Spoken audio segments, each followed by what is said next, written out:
Le Maroc a validé son ticket pour les quarts de finale du mondial et devient la 4e nation africaine à atteindre ce niveau de la compétition, après le Cameroun, le Sénégal et le Ghana. Une performance historique pour les Lions de l'Atlas, seulement 3 mois après le départ de Vaïd et l'arrivée de Walid Regragui à la tête de l'équipe. Dans cette sélection marocaine, il y a plusieurs joueurs qui se sont mis en valeur, mais celui qui impressionne le plus, c'est Sofiane Amrabat, qui brille dans l'entrejeu depuis le début de la compétition. Dans cette vidéo, on va revenir sur son parcours, de ses débuts à Utrecht à la Coupe du Monde 2022. On parlera de ses qualités et de son style de jeu, avant d'imaginer de quoi son avenir sera fait. De votre côté, pensez-vous que Sofiane Amrabat peut confirmer sa très bonne Coupe du Monde dans un grand club européen? Et selon vous, dans quel club doit-il signer en cas de départ de la Fiorentina? J'attends vos avis en commentaire. On commence tout de suite par un focus sur son parcours de ses débuts à aujourd'hui. Né le 21 août 1996 à Huizen aux Pays-Bas, Sofiane Amrabat fait ses premiers pas dans le football au sein du club local du HSV Zuidvogels, avec qui il montrera rapidement ses qualités, mais dans un rôle d'ailier, bien plus offensif donc que celui qu'il occupe actuellement.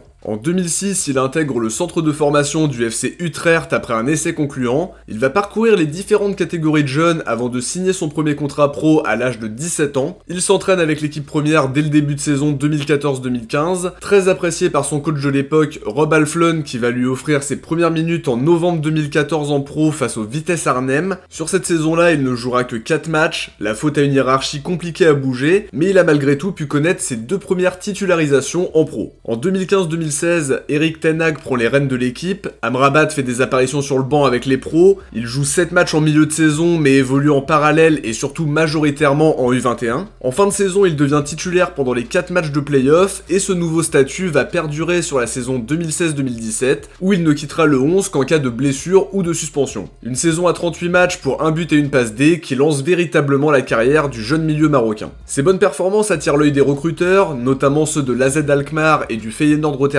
Il s'engage le 1er juillet 2017 avec Feyenoord pour un transfert estimé à 4 millions d'euros. Sous les ordres de Giovanni van Bronckhorst, il découvre la Ligue des Champions, il joue d'ailleurs les 6 matchs comme titulaire, et au total, il réalise une saison à 38 matchs toutes compètes confondues, avec 3 buts et 2 passes D, en dépannant parfois comme latéral droit sans que ce soit vraiment concluant. Son passage au Feyenoord ne durera finalement qu'une saison, le temps de remporter 2 Supercoupes des Pays-Bas et de demander un bon de sortie après l'élimination du club néerlandais au 3e tour préliminaire d'Europa League. Qualifié en Champions League, le club Bruges le recrute pour 2,5 millions, mais à son arrivée, il a du mal à convaincre le coach de lui donner du temps de jeu, tout en étant handicapé par une blessure à la cheville en première partie de saison. Titularisé contre Dortmund en Ligue des Champions, il sera élu homme du match et aura plus de temps de jeu par la suite sur la deuxième partie de saison, même s'il devra souvent jouer comme défenseur central, sans avoir la possibilité de montrer qu'il pouvait être impactant comme milieu relayeur ou en numéro 6. Il terminera la saison en devant se contenter d'entrer en jeu pendant les matchs de play-off, avant d'être prêté à l'Hellas Vérone pour la saison 2019-2020 avec option d'achat.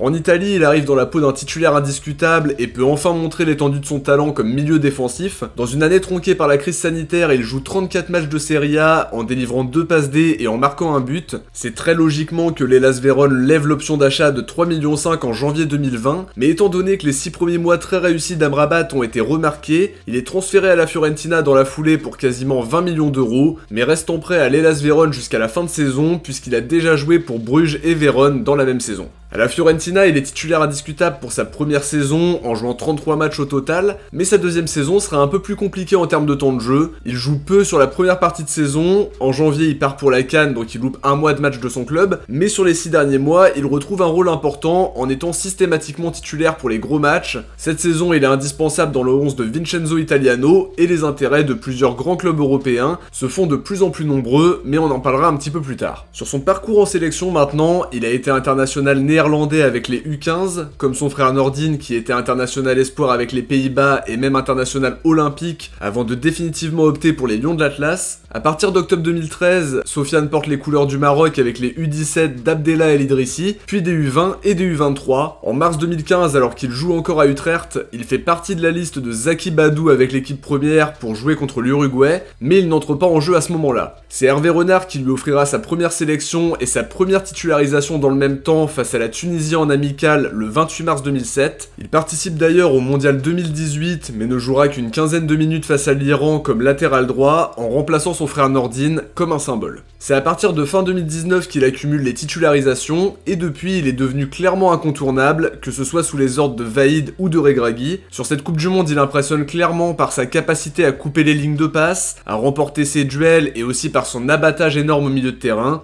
Des prestations qui ne vont faire que renforcer l'intérêt des grands clubs européens qui pourraient passer à l'action dès cet hiver. Alors maintenant, sur son profil et son style de jeu, c'est un milieu défensif qui est capable de dépanner en défense centrale, également au poste de latéral droit même s'il y est moins performant. Il rayonne surtout devant la défense avec de grandes qualités physiques et athlétiques. Un joueur très combatif qui a une grande intelligence de jeu, ça lui permet d'être bien placé, mais aussi d'être capable de bien relancer derrière grâce à sa justesse technique. C'est typiquement le joueur de l'ombre qui compte pas ses efforts, qui a un abattage énorme dans l'entrejeu pour harceler le porteur du ballon en pressant, et qui est hyper important dans l'équilibre d'une équipe par sa capacité à récupérer des ballons et à couper les lignes de passe. En termes de duel, c'est vraiment très fort, on l'a vu face à l'Espagne où littéralement personne n'a réussi à le prendre à défaut. C'est pas le joueur qui aura des statistiques offensives énormes, par contre défensivement il en a. Sa présence dans le 11 est indispensable pour apporter cette sécurité défensive supplémentaire et être capable d'être serein à la relance. Il lit très bien le jeu et ses interventions sont faites dans le bon timing. Une vraie sentinelle qui est le premier relanceur et le 5e défenseur. C'est un joueur qui est aussi capable de dépasser ses fonctions, c'est probablement le milieu défensif qui a le plus impressionné depuis le début du mondial.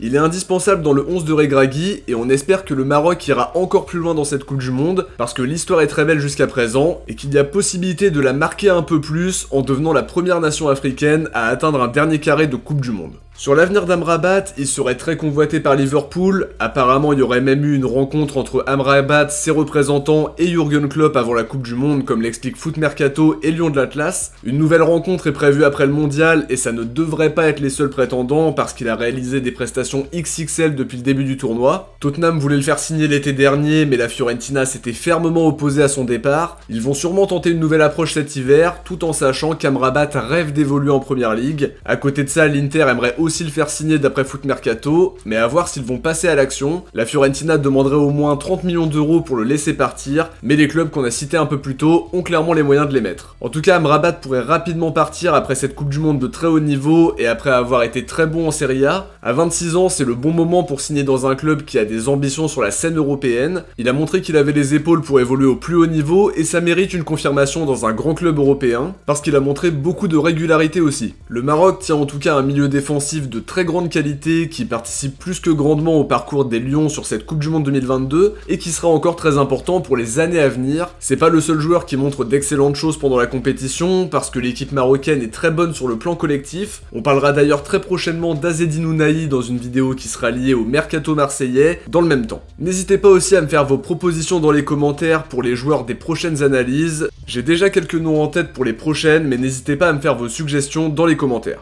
De notre côté, on arrive à la fin de cette analyse qui était finalement un peu dans l'esprit de celle que j'ai faite sur Iliman Ndiaye. N'hésitez pas à me dire comment vous trouvez ce concept de vidéo. J'espère en tout cas que ça vous a plu. Comme d'habitude, si c'est le cas, n'oubliez pas le petit pouce bleu pour soutenir la chaîne et lui permettre de se développer un petit peu plus et de vous abonner pour ne rien louper des prochaines vidéos. On se retrouve très vite pour d'autres contenus sur la chaîne. Ciao, portez-vous bien et à très vite.